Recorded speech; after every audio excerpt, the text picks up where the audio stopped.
My campaign for president, I made a commitment. I made a commitment that would provide student debt relief. And I'm honoring that commitment today. Using the authority Congress granted the Department of Education, we will forgive $10,000 in outstanding federal student loans. In addition, students who come from low-income families, which allowed them to qualify to receive a Pell Grant, will have their debt reduced $20,000. President Biden has kind of been backed into a corner. I get the sense he is unhappy about it. An extension, at least the last couple, has given the Biden administration a little bit more cover as they're trying to figure out what to do with student debt cancellation. Student loan payments pause is going to end.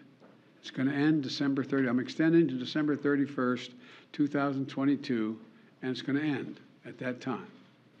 By resuming student loan payments at the same time as we provide targeted relief, we're taking an economically responsible course. So a lot of critical and perhaps salty folks at this point, they're saying that the administration keeps kicking the can down the road, essentially. And in doing so, you're also costing the government millions, if not billions of dollars in accrued interest that's going unpaid at this point.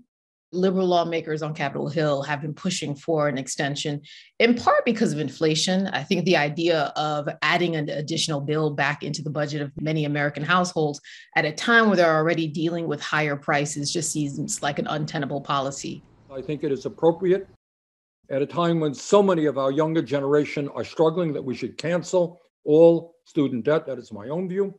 No person should have to go into debt, crushing debt, in order to get an education. Understand, on cancellation, this is something the American people want, and it's something that tens of millions of people need.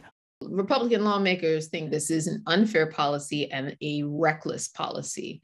Unfair for the folks who did not go to college, unfair for the folks who went to college and did not borrow, unfair for the folks who went to college, borrowed, and repaid their loans. The other argument is how expensive this is without really addressing the underlying problems with the federal lending system or with the cost of higher education.